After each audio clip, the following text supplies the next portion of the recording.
Welcome to Arlington Public News. I'm James Milan. And I'm Brenda Mahoney. Thanks for joining us. In this edition of Arlington Public News, from banning plastic bags to informing neighbors when renovations move in next door. Just some of the warrant proposals making their way to town meeting this April. Plus, what becoming a sanctuary town would mean to Arlington and what it wouldn't mean. And later, so today I'm making homemade granola and an Arlington teen gains national attention with her winning recipes. That and more up next. Stay with us.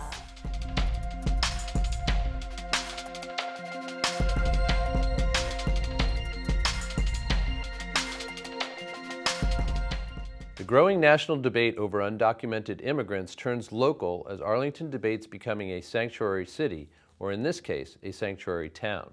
APN's Zach Merchant looks at what the warrant proposal means for Arlington. And I think one of the things that we especially want to point out tonight is that our town, Arlington, is going to have an opportunity to discuss becoming a sanctuary city. Hundreds of Arlingtonians gathered at a candlelight vigil to voice their support for undocumented immigrants. Originally proposed by the Arlington Human Rights Commission, the Board of Selectmen voted on January 23rd to co-sponsor a warrant article in favor of assuming sanctuary town or Trust Act community status. So what is the difference between the two? Both are potential results of the non-binding resolution being discussed, but sanctuary status language is a bit more ambiguous. It merely calls on the town to provide a safe haven for undocumented immigrants.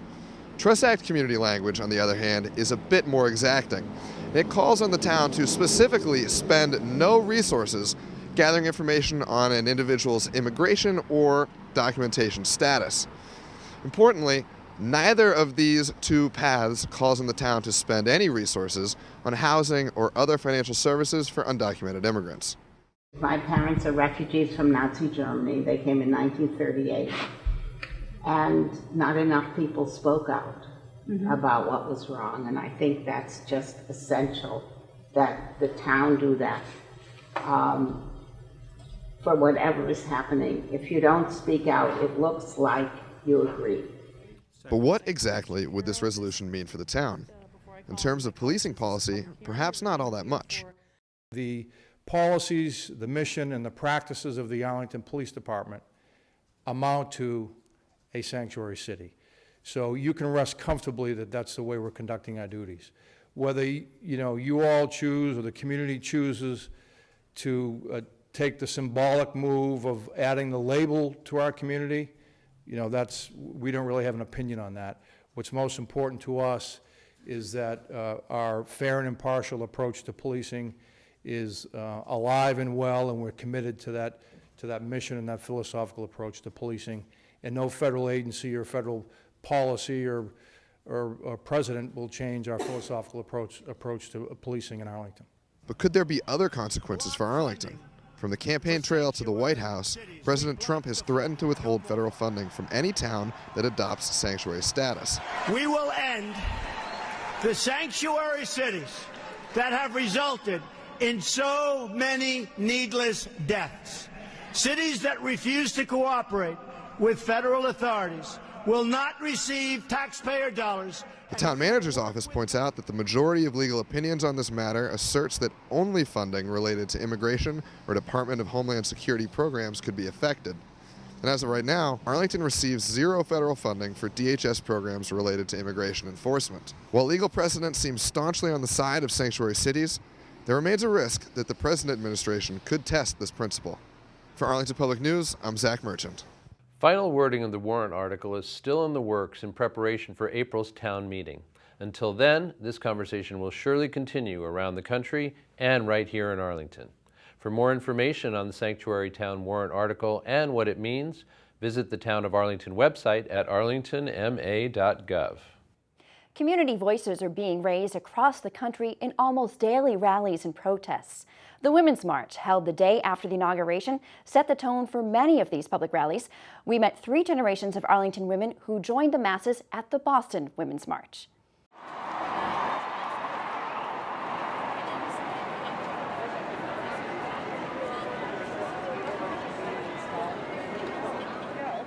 My name is Jennifer McLean. I went and participated in the Boston Women's March for America at the Boston Common. in support of all the things I'm for because I'm afraid that they're jeopardized. I'm Paulette Schwartz, and I also was at the Boston Women's March yesterday. I went for many, many reasons, partly because I was so upset about our recent election and what was happening in our country. All the values that I thought we as Americans in this democracy stood behind were being assaulted. It was important to stand up. It's been a long time since I've been to any kind of protest march, but this may have been the most important one of all. My name is Sabrina McLean. I went on to the Women's March yesterday.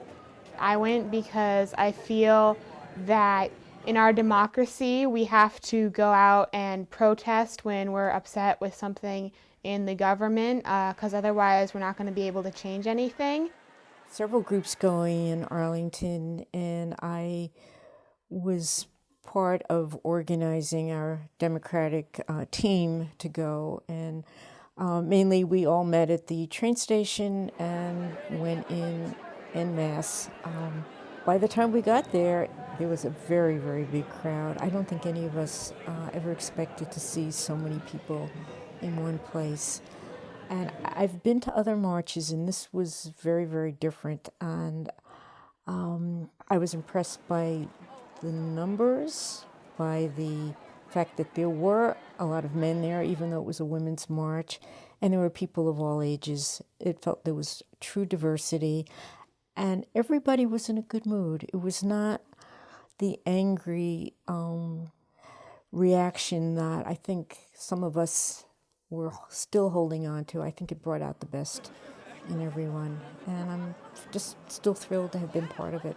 I must have been about 13 when I met Elizabeth Warren, and she went to go meet with some people in Arlington, and she told me she was running for Senate because that's what girls do and that I should remember that.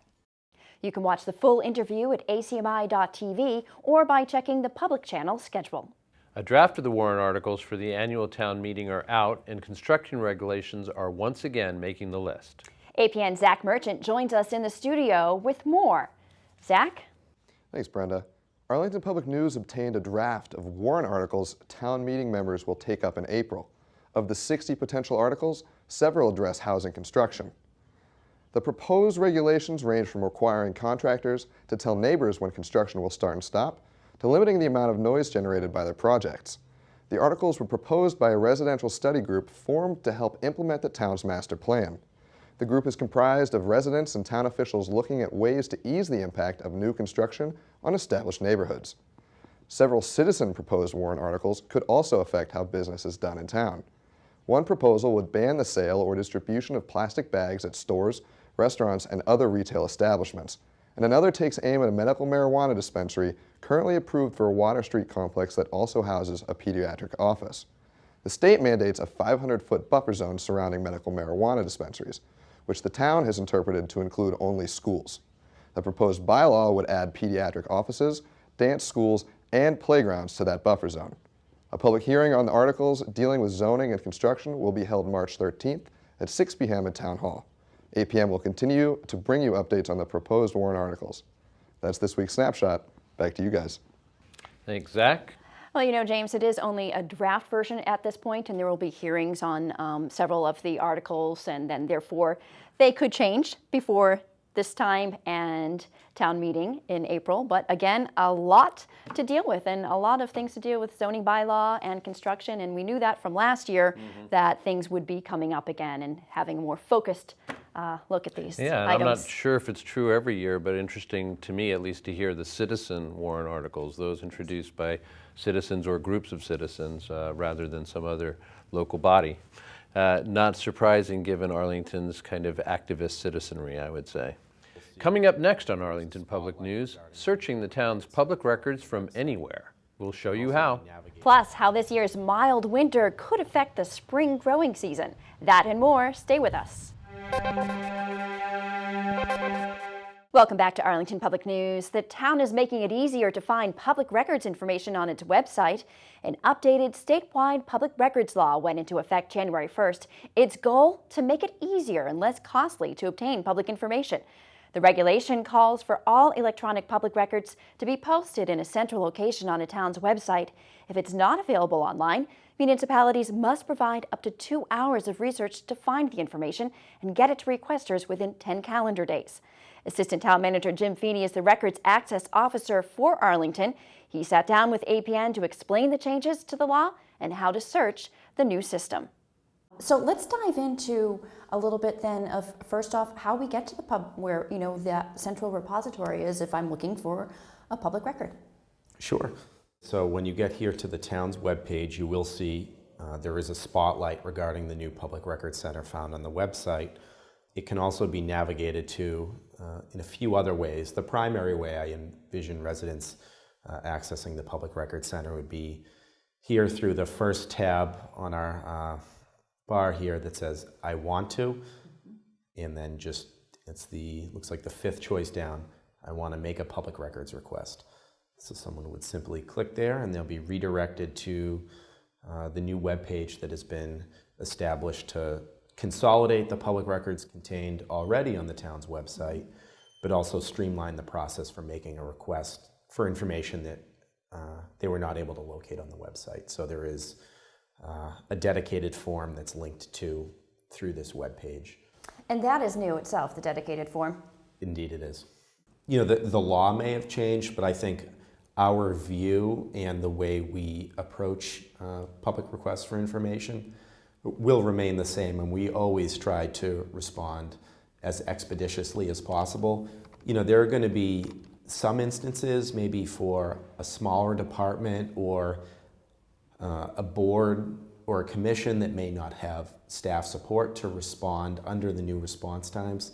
We used to have 10 calendar days to simply acknowledge that we received someone's request.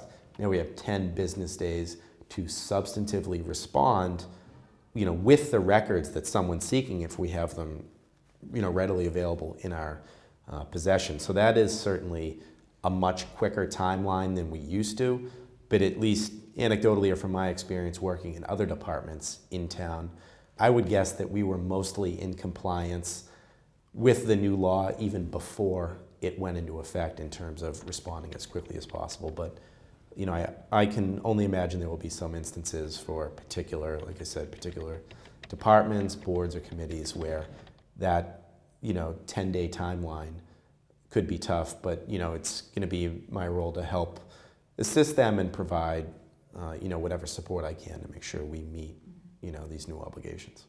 You can find a full listing of common public records available online at arlingtonma.gov/public records. You'll also find a request form there for any record that is not online. As the saying goes, if you don't like the weather in New England, just wait a minute. Until recently, this winter has been milder than usual. Reporter Deborah Cardozo checked in with several local weather watchers to find out what we can expect for the rest of the season and into the spring. We're here today at Drumlin Farm, where Miss G will be determining if we'll have an early spring or 6 more weeks of winter.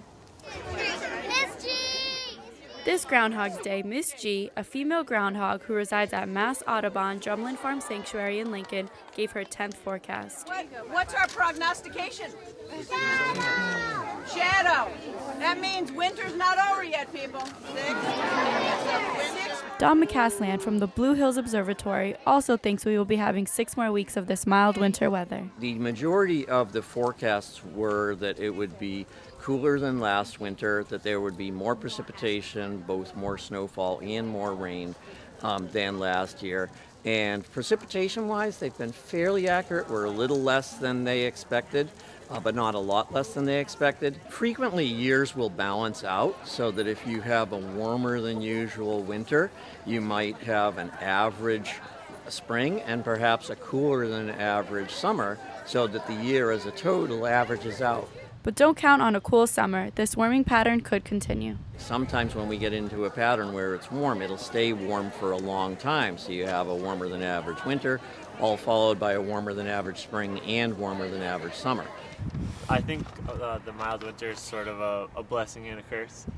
Tim Hines, farm manager at Lex Farm on Lowell Street, spends much of his time this winter protecting the fields from the lack of snow with organic insulation, tips you can use in your home garden. But a big thing that we do is we use mulch. So we'll use either straw that we have here, and we also have some shredded up leaves, or you can use whole leaves from your yard. And what that does is it not only kind of provides some warmth for your plants and keeps them from being exposed to a really hard frost, but it actually keeps the ground underneath frozen sometimes, which can keep the ground from getting thawed out and then freezing again and getting thawed out and freezing again. According to Tim, the mild winter can draw more insects to your plants. He talks about how to prevent them from destroying your crops without using pesticides. So one way to combat that is to not plant the same crop family twice in a planter or in a section of your garden, because those insects are essentially hatching and already there and have a nice food source ready for them. And what we do is we use the row cover, again, that you see as sort of a physical barrier to keep insects out, especially in the early spring when they also benefit from added warmth. For Arlington Public News, this is Deborah Cardoso.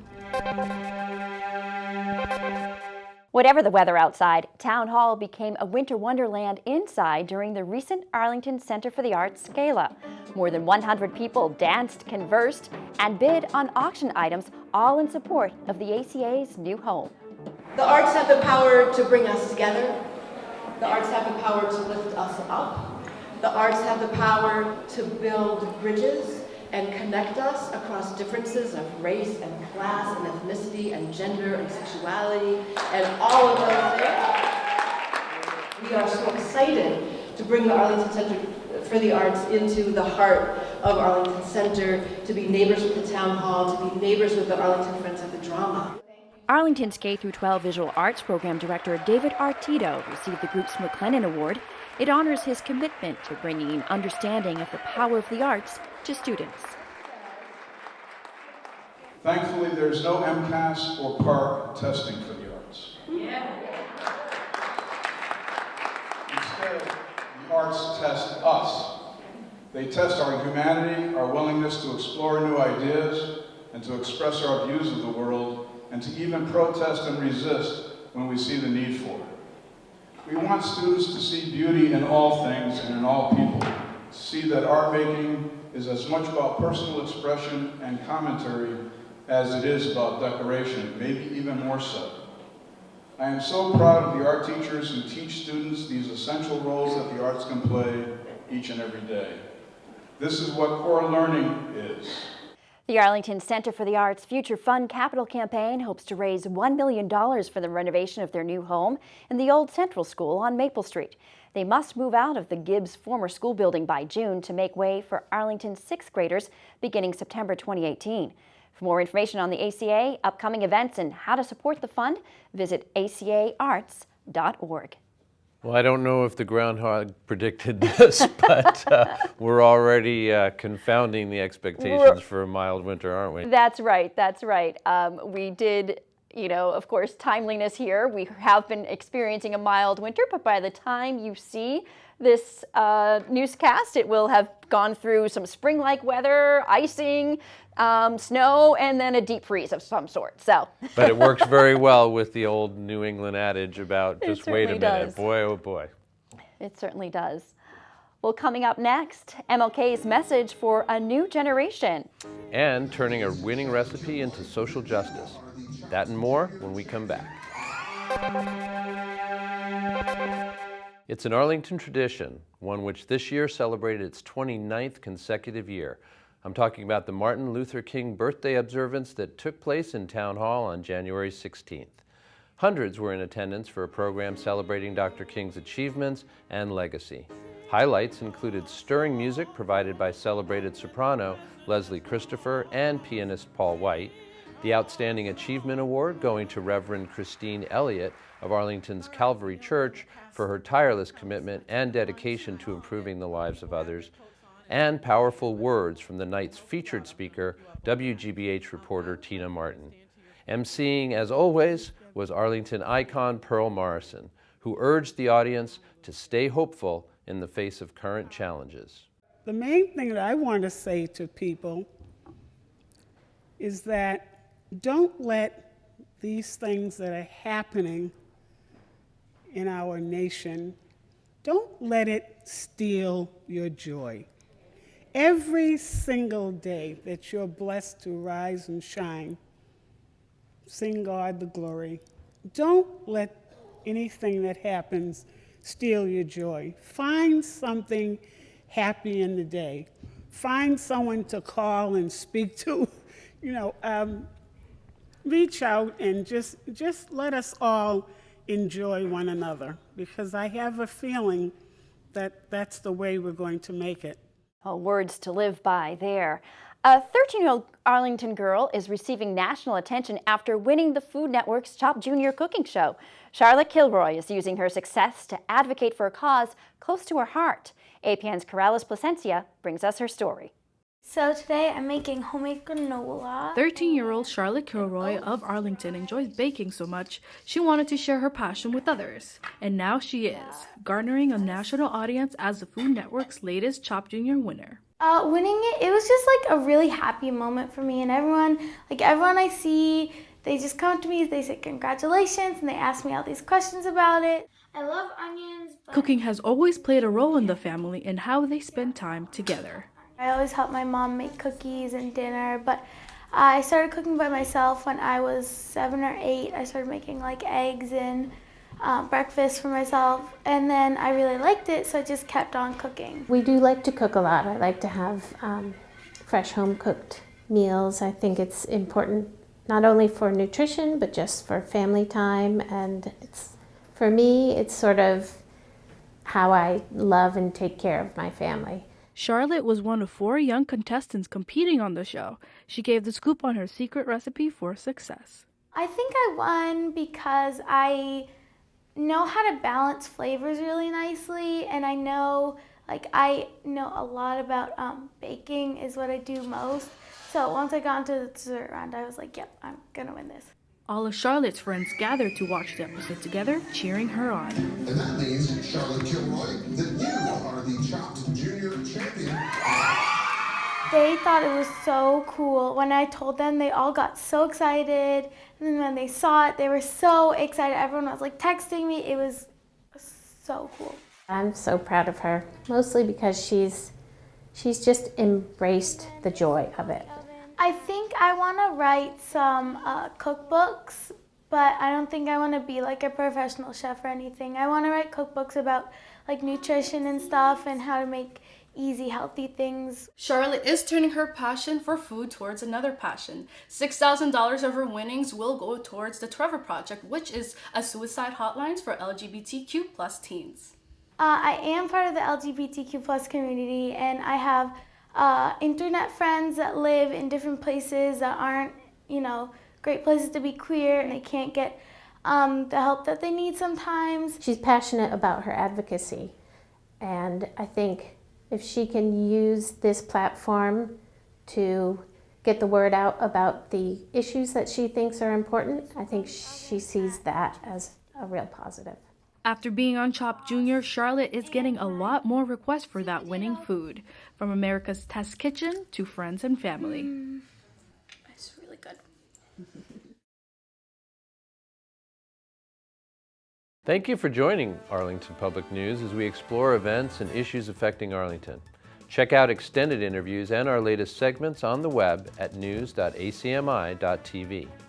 And don't forget to like us on Facebook and follow us on Twitter at Arlington Public. We leave you tonight with some sounds from the Acapella Festival to Belt Out Cancer. This recent performance at Arlington High School featured several local a cappella groups performing in honor of Catherine Malatesta, a student who passed away from a rare form of sarcoma cancer in 2015. The festival raised money for the Sarcoma Foundation of America and the Catherine J. Malatesta Scholarship Fund. The entire performance is also available on demand at ACMi.tv and is airing on the Education Channel.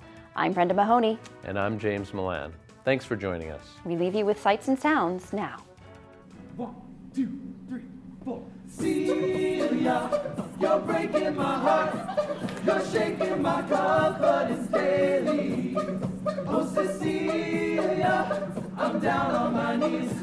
I'm begging you, please, to come home. Oh, Celia, you're breaking my heart. You're shaking my confidence daily. Oh, Cecilia, I'm down on my knees. I'm begging you, please, to come home. Begging you, please. Come on home. Making laughter with Cecilia up in my bedroom. Making love, wash my face. When I come back to bed, someone's taking my place. Celia, you're breaking my heart. You're shaking my confidence daily. Oh, Cecilia, I'm down on my knees. I'm begging you, please. I'm begging you, please.